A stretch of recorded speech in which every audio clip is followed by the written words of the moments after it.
Some people don't need to shout to be dangerous, they just need your trust. They don't attack you head on. They praise you, guide you, even claim they love you. But behind every soft word lies an agenda.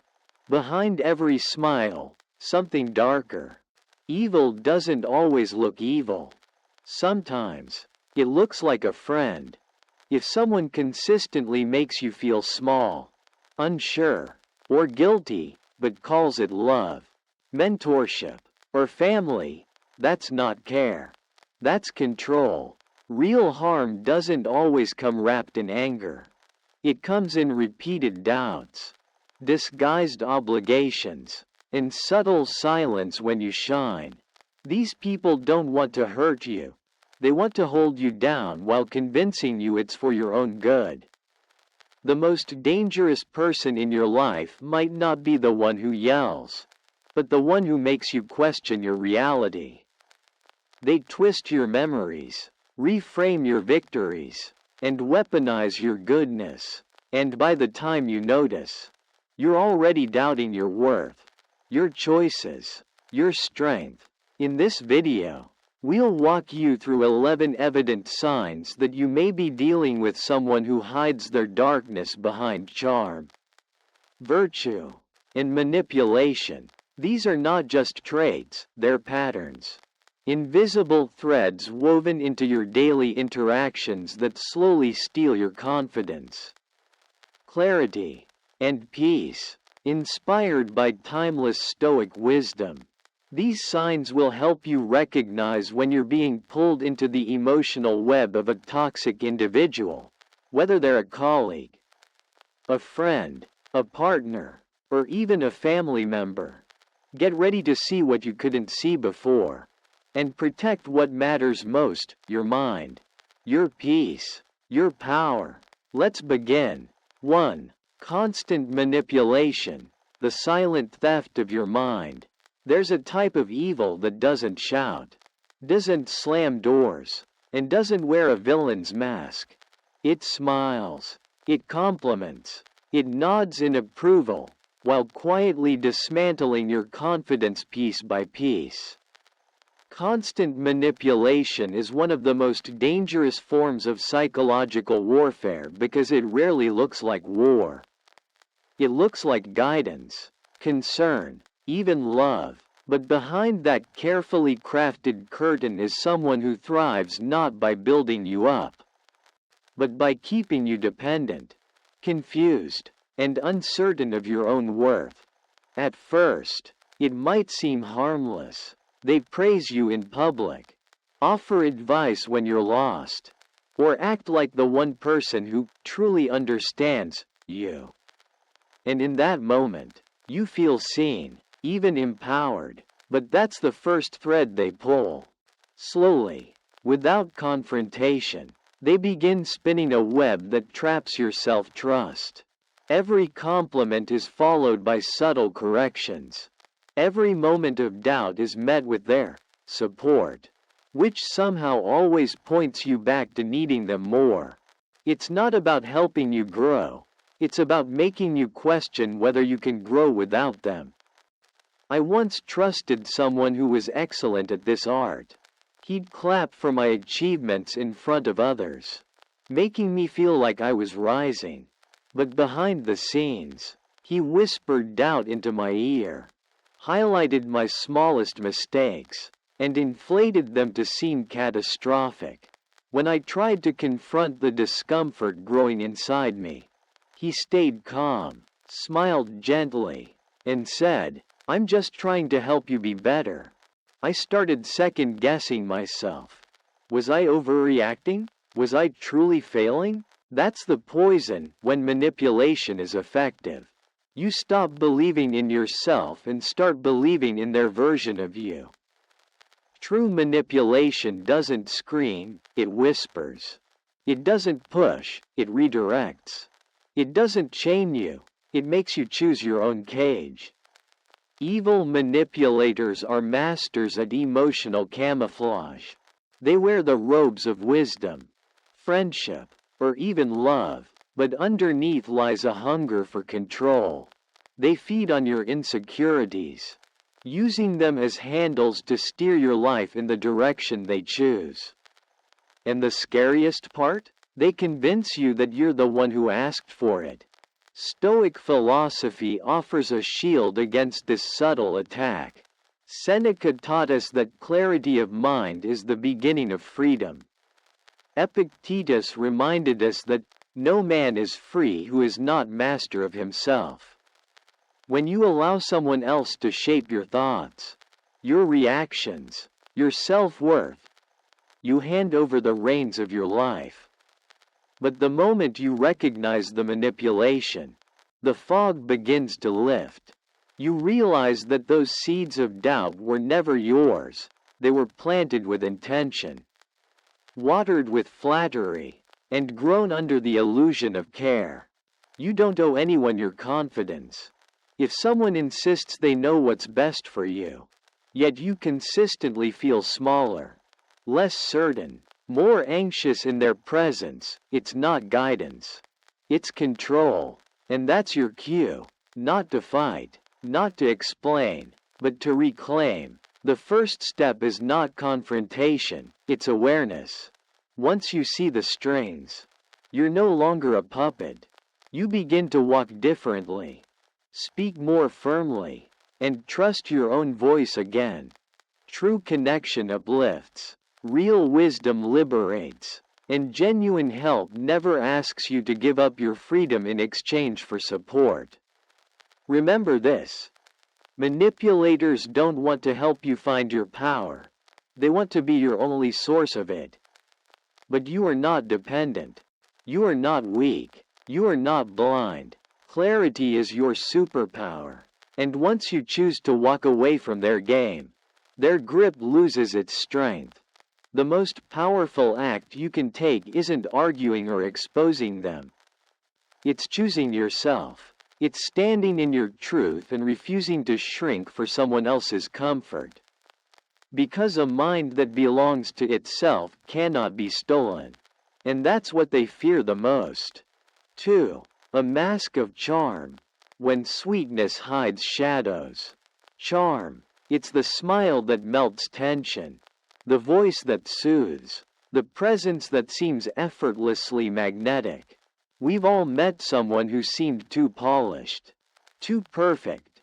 Someone who could win over a room with a single laugh or an artful compliment. At first glance, their warmth feels genuine, their words comforting, their attention flattering. But behind that captivating glow lies something far more calculated. Because not all charm is innocent. Sometimes, it's a carefully crafted disguise, one designed not to connect with you, but to control you. There are people who master the art of appearing sincere. They know how to look into your eyes and say exactly what you want to hear. They remember the little details you once shared and bring them up later, not because they care, but because they know it earns your trust.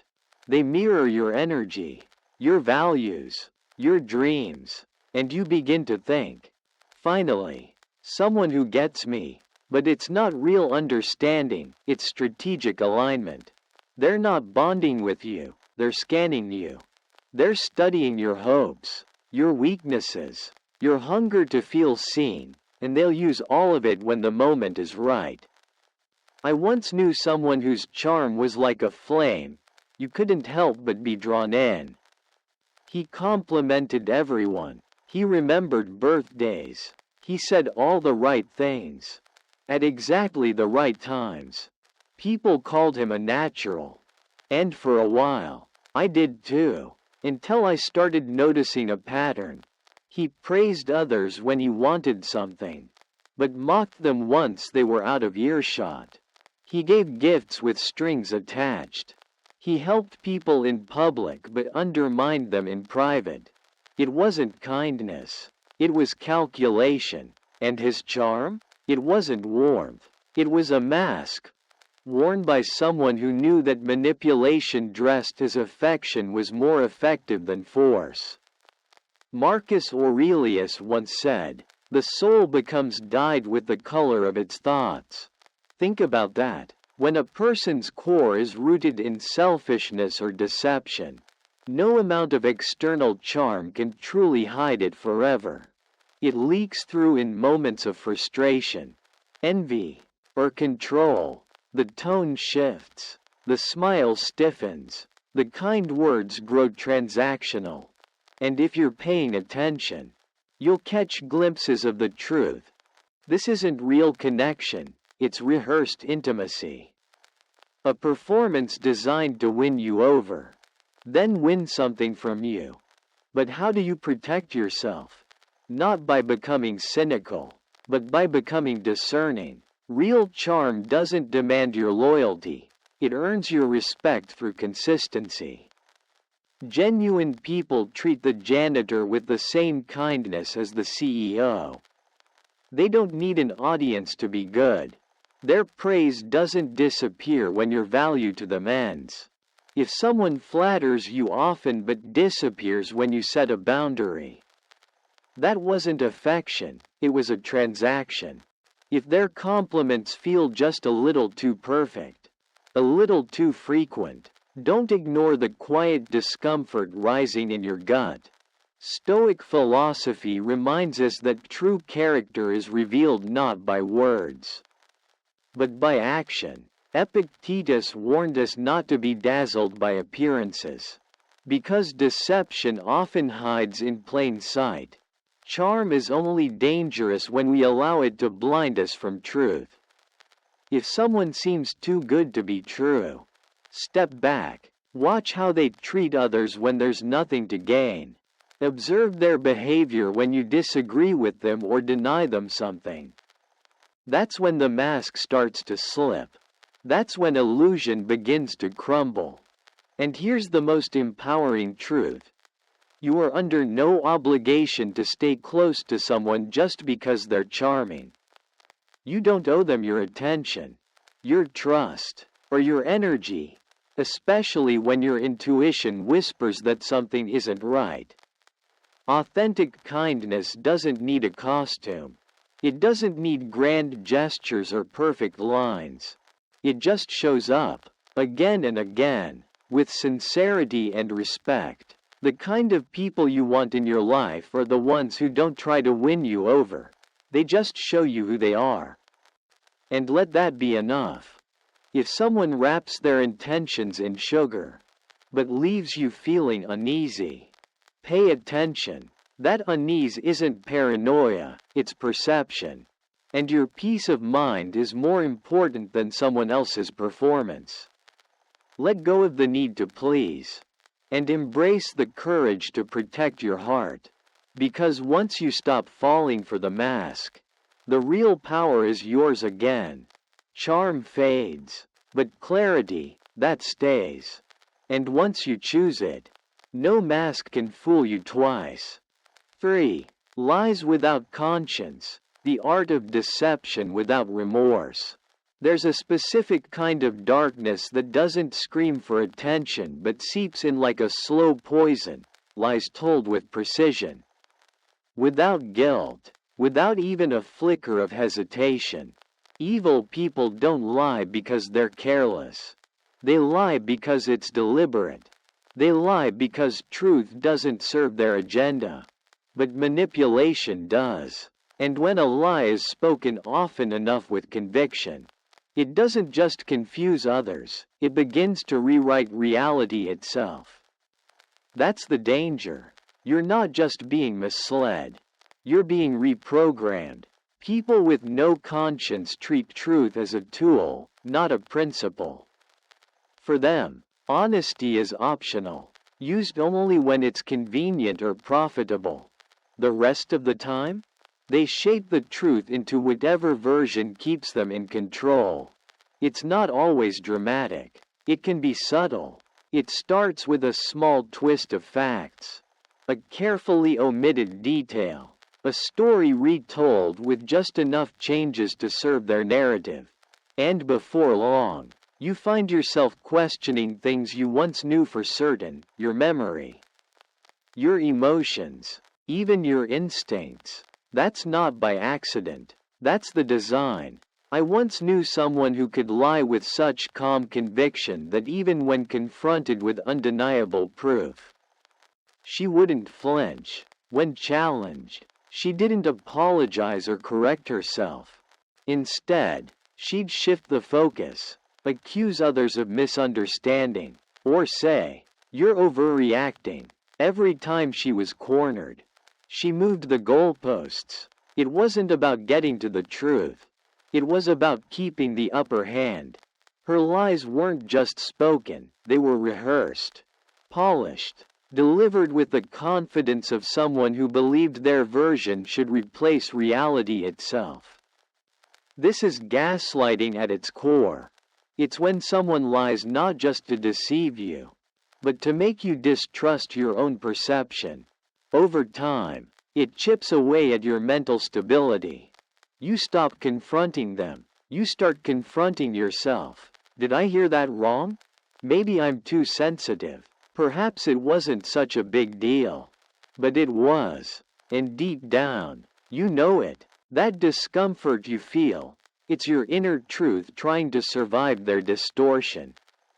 Marcus Aurelius warned us that nothing should be said unless it is true. And nothing should be done unless it is right.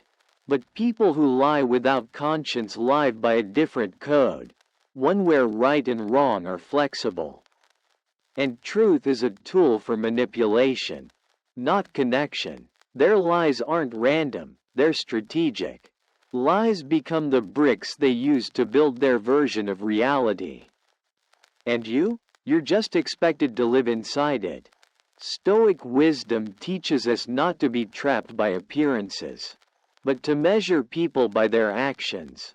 Words can lie, but patterns never do. If someone's stories shift depending on who they're talking to, if their facts change under pressure, if they deflect every time they're questioned, pay attention.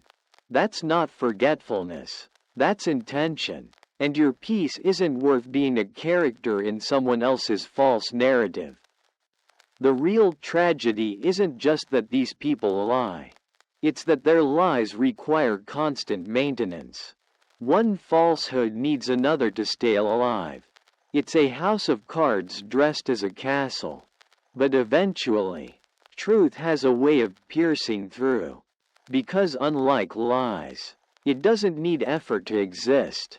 Truth doesn't hide, it simply is. And once you begin trusting your observations more than their explanations, the fog starts to lift. You don't have to gather evidence or prove anything to them.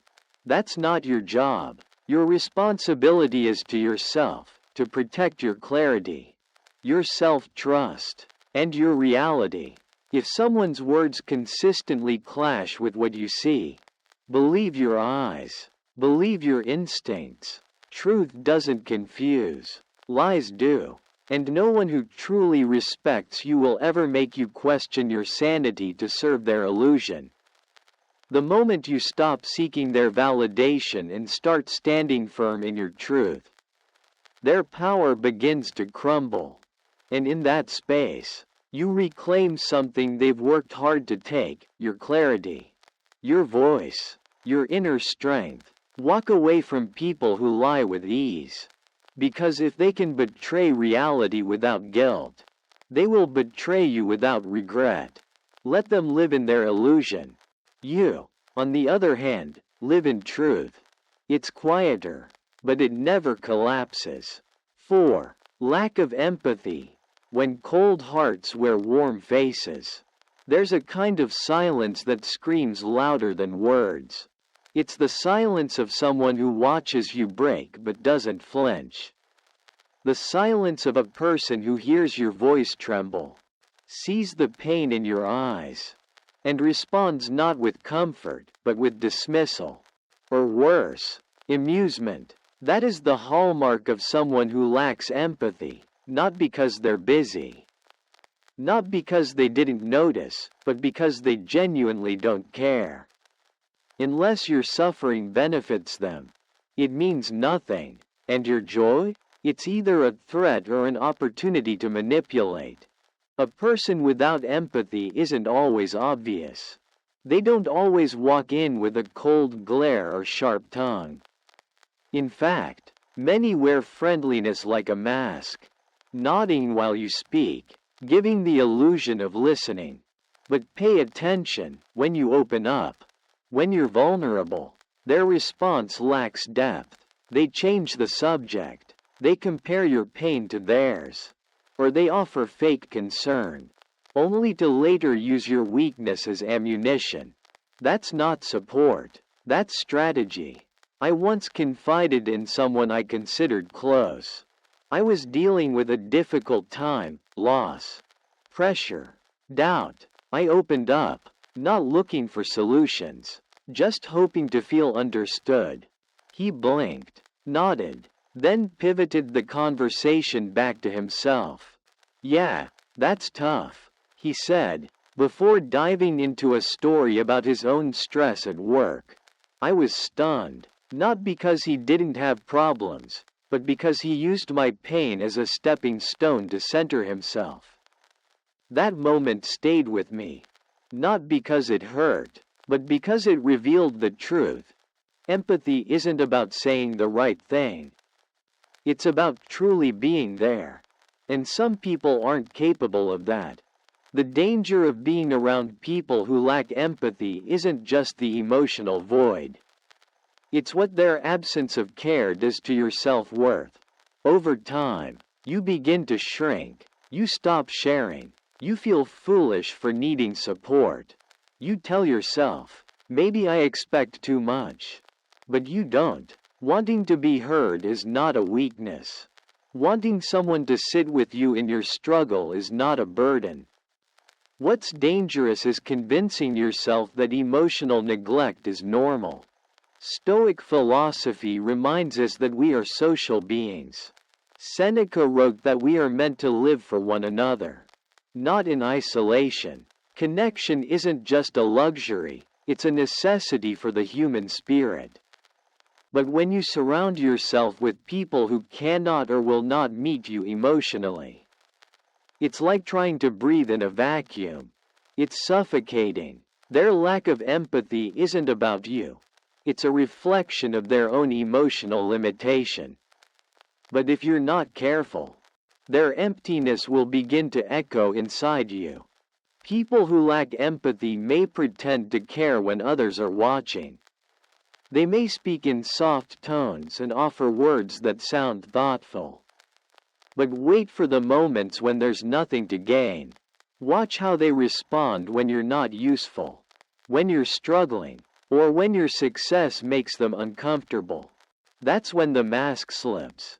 Because true empathy doesn't depend on circumstance, it's consistent, present, and selfless. It shows up not to fix you, but to sit with you in the dark without judgment. If someone constantly downplays your emotions, mocks your pain, or shows indifference to your happiness, don't explain harder.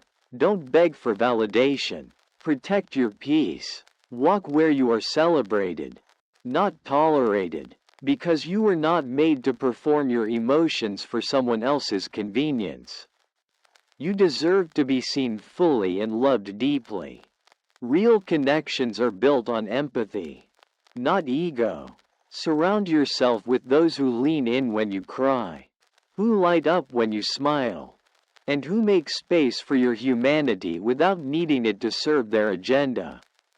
Let your relationships reflect your values, not your fears, and let your boundaries reflect your self-respect, not your history of being dismissed. You are not too much. You are not too sensitive. You are human, and your heart was never meant to be measured by someone who feels nothing. Let them go, because your emotions matter, and anyone who makes you feel like they doesn't deserve to be close enough to affect them. 5. Hunger for control. When someone tries to own your mind, there's a kind of power that doesn't show up in a crown or a throne. It walks quietly into your life disguised as guidance. concern, or protection, but over time, it starts to suffocate you. A person hungry for control isn't satisfied with influencing your choices. They want to shape your thoughts, your doubts, even your self-perception. They don't just aim to guide you. They aim to become the voice inside your head. And the most dangerous part? They make you believe you asked for it. At first, it feels like support. They offer advice, check in often, praise you for listening to them. It feels like someone finally cares deeply about your well-being. But soon, their concern turns into surveillance. Their suggestions become expectations. Their tone changes when you make your own decisions. Slowly, you begin to hesitate. You stop trusting your instincts. You start second-guessing your ideas, waiting for their approval before making a move. And just like that, your autonomy slips away, not by force, but by manipulation. I once knew someone who made me feel like their wisdom was a gift. They always had the right answer. Whenever I felt unsure, they were there, ready to guide, correct, or decide for me. At first, it felt comforting, but over time, I noticed a pattern. Every time I asserted myself, they questioned my reasoning. Every time I succeeded independently, they downplayed it. And when I disagreed, their warmth turned cold. Their approval was a currency, and I had to earn it by staying small, by staying dependent. That's the thing about control, it doesn't always roar. Sometimes, it whispers. It wraps itself in care and wears the face of someone who says, I just want what's best for you. But what they really want is control over your decisions, your emotions, even your identity. True guidance empowers, but control demands obedience. And when someone starts making you feel like you're incapable without them, it's no longer help, it's imprisonment. Epictetus taught that freedom is the only worthy goal in life. And that freedom begins with your mind. Once someone owns your thinking, they own your future. People hungry for control fear your independence. They fear your ability to rise without their permission. That's why they plant seeds of doubt and water them with subtle criticism. That's why they praise you when you follow, and punish you when you lead. Because the more you believe you need them, the more power they hold. But here's the truth. Your judgment matters. Your intuition matters. You were not born to live under someone else's approval. You were born to live with clarity, with confidence, and with the ability to think and choose for yourself. The moment you reclaim that right, even in small ways, you begin to break the grip they thought they had on you. Control is a game built on fear. Fear of failing without their help. Fear of disappointing them. Fear of being alone. But fear is a lie dressed as logic. You are not too weak to stand on your own. You are not too lost to choose your own direction. You are capable, even when you're unsure. And the more you practice trusting yourself, the louder that truth becomes. Real love, real friendship, real mentorship, they don't require your silence. They don't demand submission. They lift you, challenge you, and let you disagree without punishment. Anyone who ties your worth to your obedience doesn't care about you. They care about control. And your soul was never made to be managed.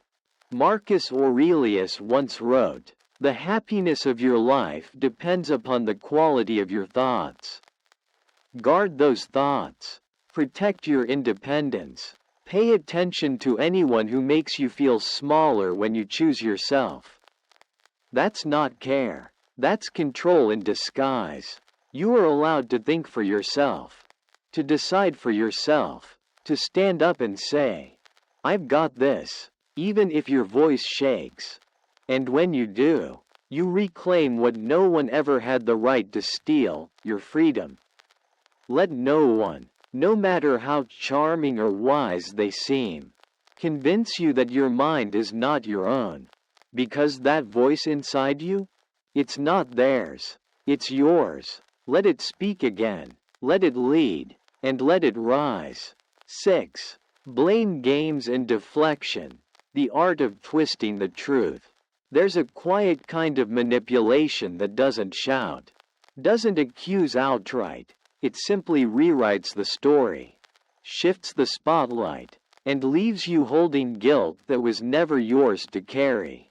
This is the world of blame games and deflection, where certain individuals never take responsibility, never own their faults, and never admit when they're wrong.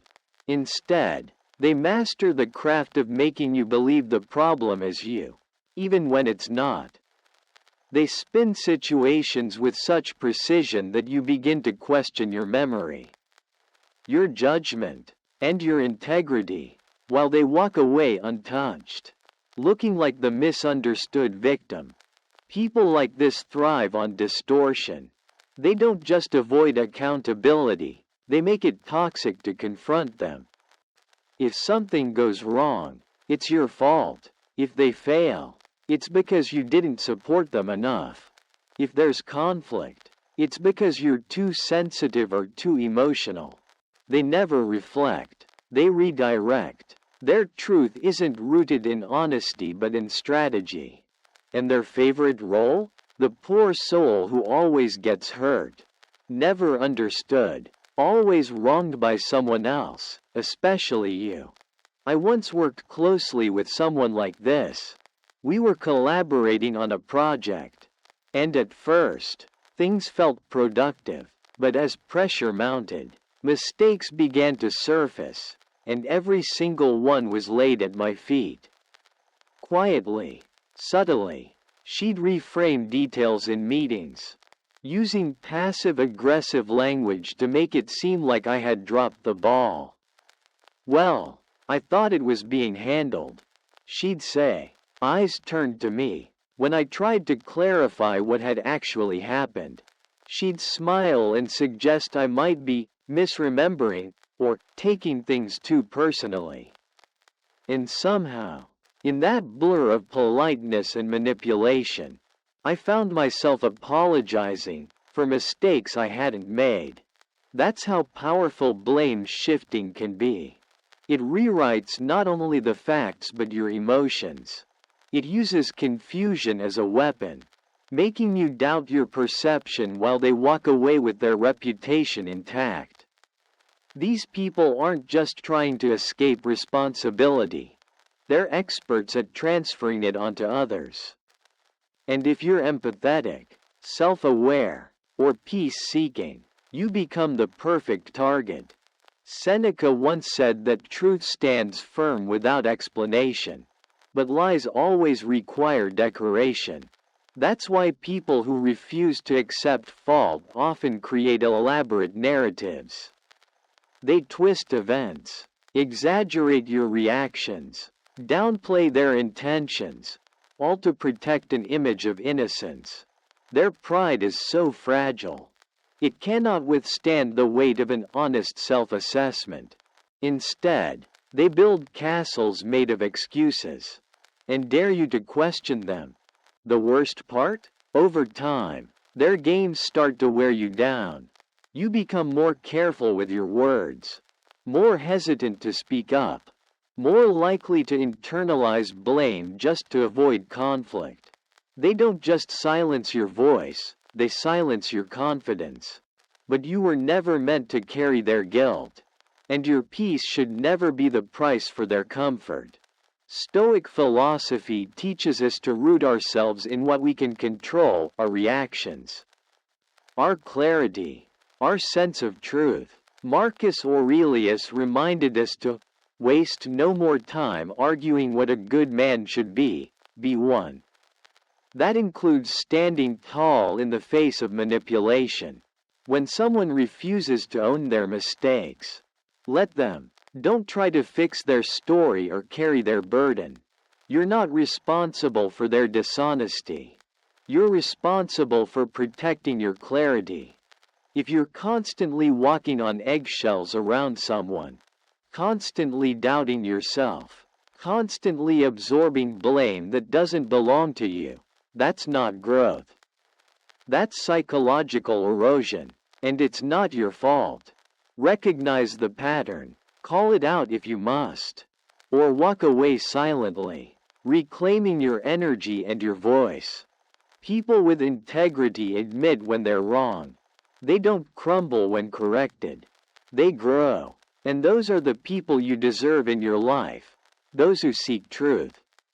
Not cover stories. Those who say, "That was my mistake," instead of, "You made me do it." Because accountability is strength. And blame games? They're the coward's shield. Protect your mind. Guard your truth. And remember, clarity isn't just a defense, it's your power. Let those who twist facts stay tangled in their own web. You've got better places to be, like peace, purpose, and freedom. 7. Pleasure in pain. When someone thrives on your struggle, there's a chilling truth about some people that many don't want to admit. They find joy in your misery. Not because you hurt them, not because they want justice, but because your pain feeds something dark inside them. These aren't just people who fail to comfort you. They're the ones who secretly celebrate when you fall, who feel taller when you're down, and who smile behind your back when life punches you in the gut. This is more than indifference. It's delight in destruction. And the scariest part is how subtle it often begins. They might not laugh out loud when things go wrong for you, but watch their eyes when you're vulnerable. Watch their words when you open up about failure. Pay attention to how quickly they spread bad news about you, how eager they are to discuss your mistakes, how little effort they make to lift you back up. Their satisfaction hides behind sarcasm, behind fake concern, behind just being honest. But the truth is undeniable. Your struggle becomes their high. I once knew someone who always appeared when things were going wrong, never when they were going right. They'd show up when I was exhausted, defeated, or frustrated, pretending to support me, but always with a twist, an extra reminder of how I could have done better, how I should have seen it coming. Their tone wasn't cruel, it was condescending. On the surface, it sounded like wisdom. Underneath, it was thinly veiled gloating. When I succeeded, they were quiet. When I failed, they were energized. That was the moment I understood. Some people aren't interested in your success unless they can take credit for it, or unless they can watch it crumble. These individuals don't want to build anything. They want to stand on top of the ruins of others. Your failure gives them a false sense of superiority. Your pain becomes their stage, and they'll replay your mistakes like reruns to anyone who will listen. Not because they're concerned, but because they enjoy the spotlight your downfall gives them. It's twisted, it's cruel, but it's real. Epictetus once said, "Associate with those who make you better." And this is why. Because being around people who secretly root against you is like being wrapped in chains while thinking you're wearing friendship. They may not push you down, but they'll never help you rise. They'll never celebrate your healing, your progress, your transformation. They don't clap when you win. They flinch, because every step you take forward is a threat to the narrative they've built, a narrative where they're always above you. But you were never meant to shrink to make someone else feel tall. You were not made to suffer quietly just to keep someone comfortable in their darkness. If someone consistently reacts to your pain with smugness, silence, or superiority, understand this: it's not about you. It's about them, about the emptiness inside them they're trying to fill with the broken pieces of other people. And no matter how kind or compassionate you are, you cannot heal someone who celebrates harm. You have a choice. You can try to explain your hurt, to win their empathy, to wait for them to change, or you can walk. You can choose to protect your peace, your joy, and your future, not out of revenge, not out of hate, but out of deep, unwavering self-respect. Because true power doesn't come from hurting others, it comes from rising above those who try. Your pain is not their entertainment. Your struggle is not their story to tell. You are not here to be a mirror for someone's bitterness. You're here to grow, to rise, to shine, and anyone who delights in your downfall has no place near your journey. Let them watch from a distance, while you continue to elevate, fueled not by hate, but by clarity, courage, and purpose. Marcus Aurelius said, "The best revenge is to be unlike him who performed the injury." In a world where some find joy in pain, be the person who finds purpose in healing. Be the one who builds, who uplifts, who walks away from poison with a heart still intact. That's real strength. That's real victory. Let them keep their darkness. You have your light. Keep it burning. 8. Isolation as a weapon. When they pull you away to pull you down. One of the most insidious tactics used by toxic people isn't loud, obvious, or violent. It's quiet, strategic, and wrapped in concern. It's not about locking you in a cage. It's about slowly cutting the strings that connect you to the people who give you strength. Isolation isn't just physical, it's emotional, mental, and spiritual. And for those who crave control, your loneliness is their playground. They don't take away your support network overnight. They unravel it thread by thread, making it look like your choice, your decision, your clarity. But it's manipulation, masked as love. It usually begins with subtle comments. Your best friend seems jealous of you lately. Your family doesn't really understand you the way I do. That coworker isn't good for your energy. These statements aren't always aggressive. They're delivered softly, like advice from someone who truly has your best interest at heart. And at first, they might even make sense. You think, maybe they're right. Maybe I've outgrown those relationships. But what's actually happening is far more dangerous. They're planting seeds of doubt, designed to take root and grow walls between you and everyone else. I've seen it happen to strong people, confident, independent individuals who suddenly stop answering calls, cancel plans, and start questioning long-time friendships.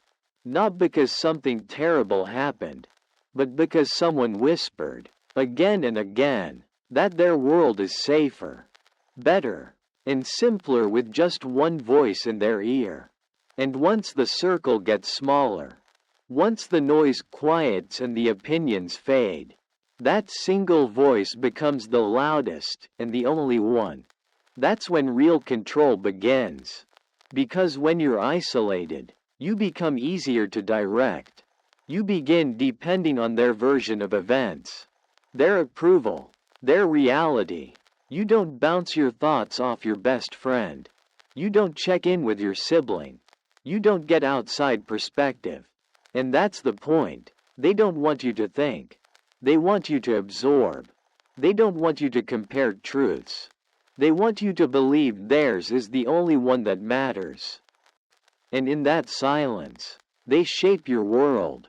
Marcus Aurelius taught that unity and cooperation are human strengths, not weaknesses. People who isolate others know this too, but they weaponize it. They want to be the only person you go to for comfort, for answers, for emotional survival. Because once they become your sole source of connection, they become your captor, not your companion, and by then, it doesn't look like control. It looks like loyalty. But true loyalty doesn't cage you. It doesn't make you smaller.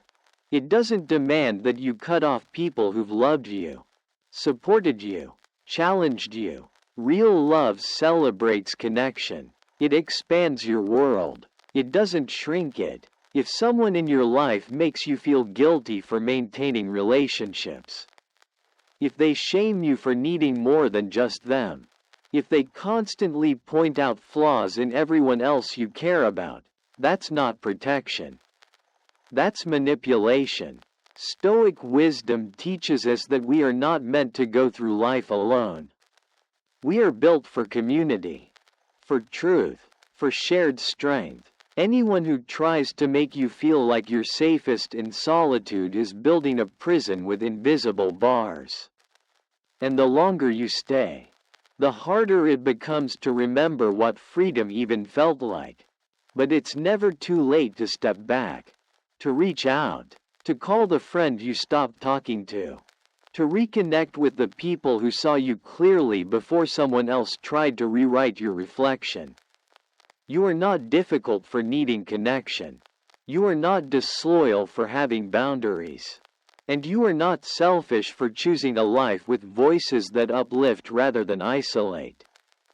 Protect your circle. Reclaim your people. Remember who you were before their voice became louder than your own. Because the person who truly loves you will never ask you to walk alone. They'll walk beside you. And welcome those who help you grow. Isolation is never love. It's control wearing kindness like a costume. And once you see it for what it is, you can finally tear off the mask and walk back into the light where you belong. 9. Jealousy in disguise. When envy wears a smile. Not all enemies throw stones. Some hand you flowers laced with subtle poison. Some won't insult you directly. They'll applaud you just enough to disguise the dagger behind the compliment. This is jealousy in disguise. It doesn't shout. It doesn't confront. It creeps in with gentle praise. Masked as support. Dressed as encouragement. But if you listen closely, there's always a twist. You did great, but next time, aim higher. Impressive, though I heard someone else did it faster. It's never full recognition. It's always a whisper of inadequacy. A seed of doubt planted with precision. Because when people envy your light, they don't always try to extinguish it, they try to dim it. Just enough for you to question whether it's shining at all. This kind of envy hides behind a well-rehearsed performance. They celebrate you publicly but silently hope you stumble. They smile at your success while comparing it to someone else's. Their compliments come with invisible conditions. You're praised, but never too much. Admired, but always with a reminder that you haven't arrived yet. And over time, you start to feel it. You begin hesitating before sharing your wins. You downplay your achievements to avoid making them uncomfortable. And that's exactly the trap. They've turned your growth into guilt, and your confidence into a burden. I remember someone who always seemed to cheer me on. Yet every celebration came with a caveat. If I hit a new milestone, she'd smile and say, "That's amazing, though I wonder if you're ready for what comes next." If I achieved something meaningful, her first reaction wasn't joy, it was a subtle shift in energy. Like my success had disturbed the balance. It took me a while to realize it wasn't encouragement. It was competition disguised as care. People like this don't want you to fail outright. That would be too obvious.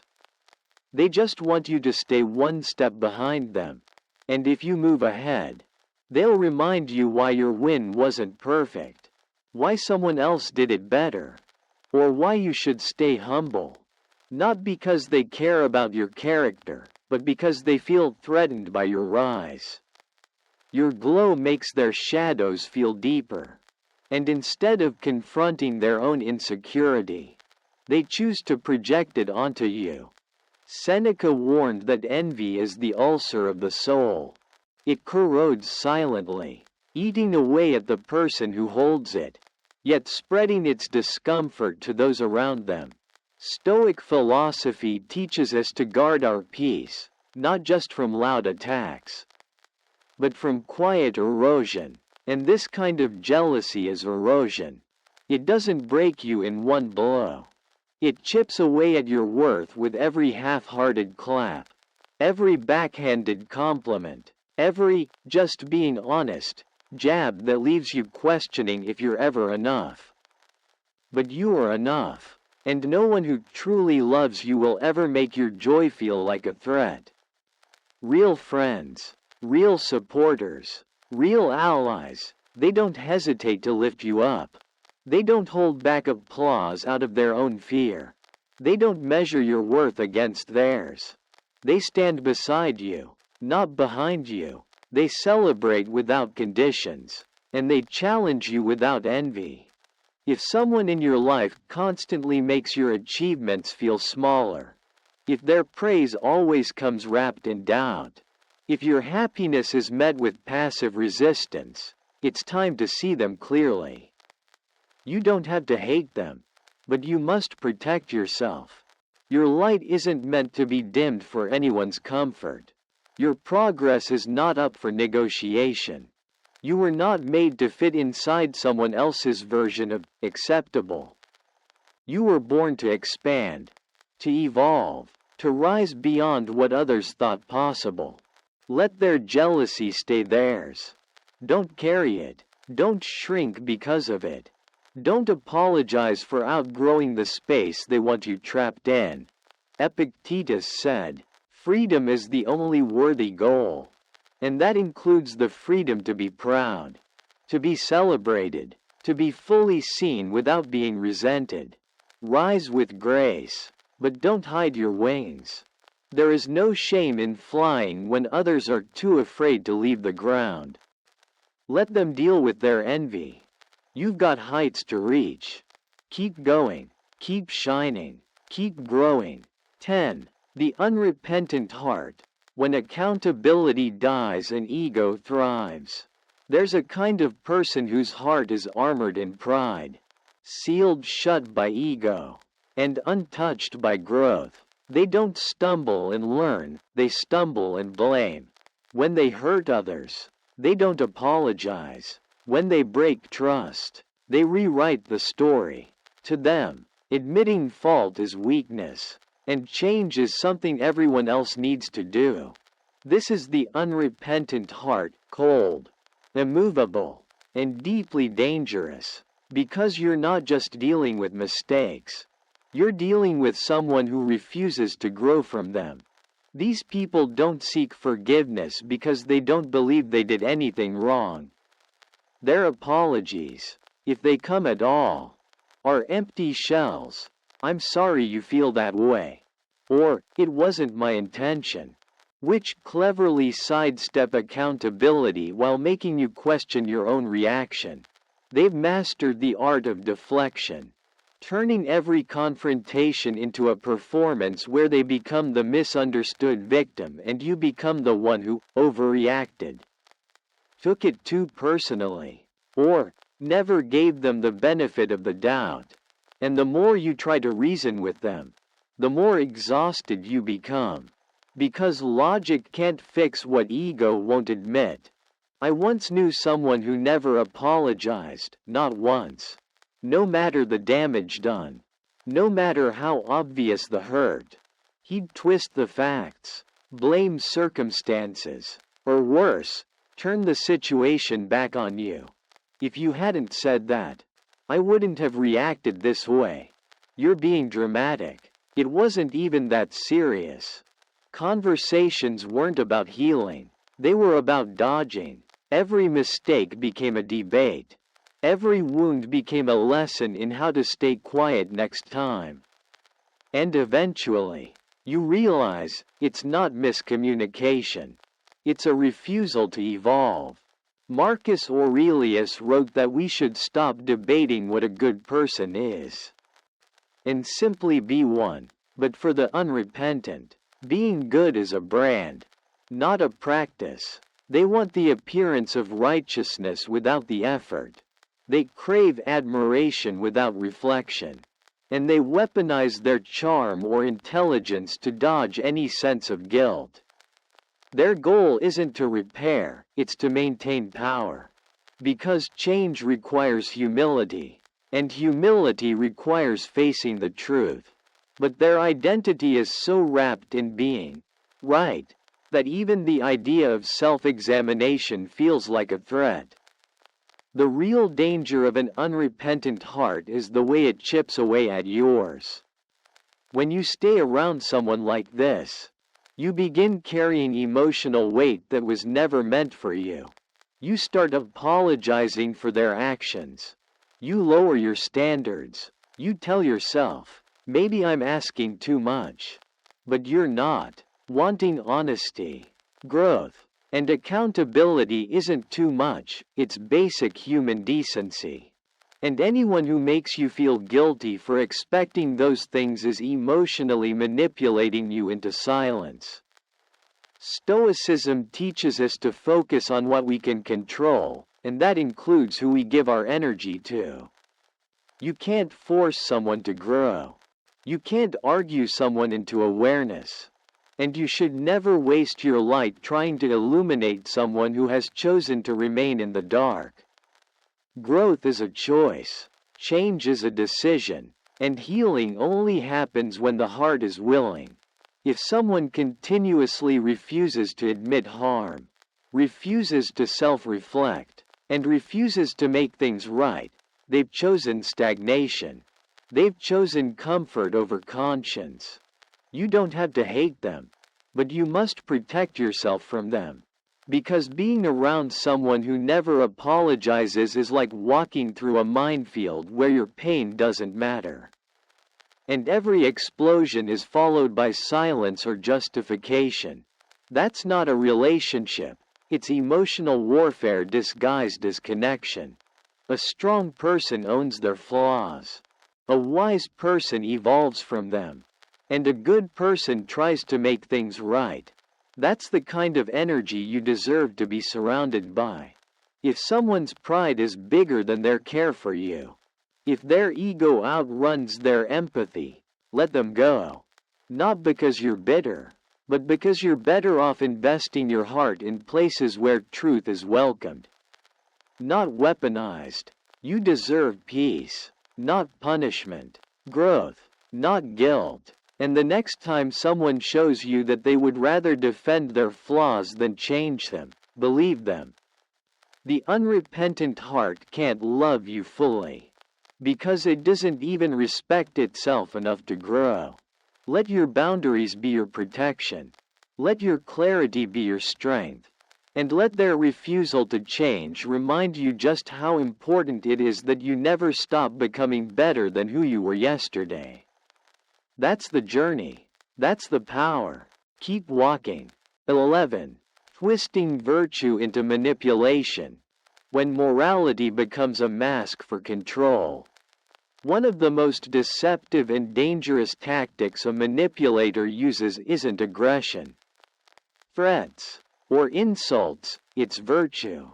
Yes, virtue. They don't raise their voice. They quote philosophy. They speak of kindness, duty, forgiveness, and family. They don't attack directly. Instead, they cloak their intentions in noble ideals and use your own goodness against you. This is manipulation at its most subtle, its most sinister, when someone twists your values into shackles and calls it love, loyalty, or maturity. They don't want to inspire your best self. They want to control you under the illusion that it's the right thing to do.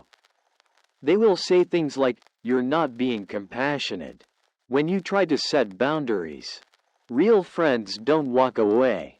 When you begin to protect your peace, family sticks together no matter what, even when you're being emotionally harmed. These aren't just statements, they're traps. Guilt-laced phrases dressed as moral truths. And if you're someone with a kind heart, someone who values integrity, you're the perfect target, because they know you'll hesitate. You'll question yourself. You'll wonder if you really are being selfish. And in that hesitation, they tighten their grip. I remember someone who always used ideals to hold others in place. Whenever she was confronted, she didn't get defensive, she got philosophical. Isn't forgiveness more important than pride? She'd ask. After deeply betraying someone's trust. We're all flawed, she'd say, just moments after emotionally lashing out. As if self-awareness canceled out responsibility. And when people started pulling away, she called it abandonment. Not once did she ask how she made others feel. Not once did she own the damage she caused. Because in her world, being morally articulate excused being emotionally abusive. Seneca warned us that not everything that sounds noble comes from a noble place. That's the danger here. This type of manipulation doesn't look evil, it looks enlightened. It sounds wise. It sounds like someone trying to make peace. But real peace isn't built on silencing others through shame.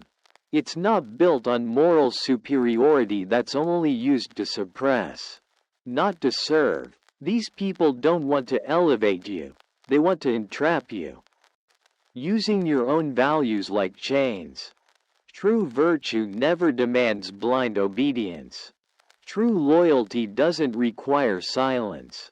Real kindness doesn't insist that you stay in harm's way just to appear good. Manipulators who use morality to control are not leaders. They are illusionists, and the illusion they want you to believe is this: that disagreeing with them is wrong. That protecting yourself is betrayal. That having limits makes you cold, unloving, or worse, ungrateful. But here's the truth they fear most. Real love honors boundaries. Real goodness respects your voice. And real responsibility is never imposed, it's chosen. Freely and with awareness. Epictetus once said, "Only the educated are free." That education doesn't just mean knowledge. It means emotional clarity. It means the wisdom to tell the difference between guidance and guilt tripping. Between support and subtle coercion. Between values that lift you and values that trap you. Anyone who truly walks in virtue will never need to force it onto you. They will inspire, not impose. They will encourage, not enslave. If someone consistently makes you feel guilty for choosing your peace, for saying no, or for stepping back from toxic dynamics, even when done respectfully, that's not morality. That's manipulation wearing a mask. Don't let them gaslight you into thinking your self-care is selfishness. Don't confuse their spiritual vocabulary with actual spiritual behavior. Because no amount of wise quotes or talk of virtue justifies control, neglect, or emotional abuse. You are not wrong for wanting space. You are not weak for needing rest. And you are not bad for protecting your light from those who keep dimming it with poetic language and moral high ground. Let go of the guilt they use to trap you. Let go of the false sense of duty they place on your shoulders. And remember, your worth isn't measured by how much suffering you can endure silently in the name of loyalty. Your worth is rooted in your truth, your clarity, and your freedom.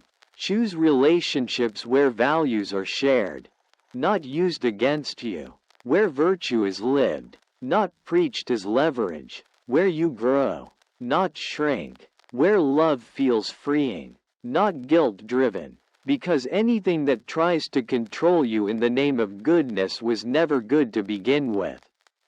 Let them preach. You walk free. That's real strength. That's real virtue. If you've made it through these 11 powerful signs, then you've already taken the first and most important step, awareness. Because the most dangerous manipulation isn't loud or obvious. It's quiet. It hides in charm, in obligation, in false morality. And the people who use these tactics don't need to scream to control you. They just need you to doubt yourself. But now, you see it, you recognize it, and that changes everything.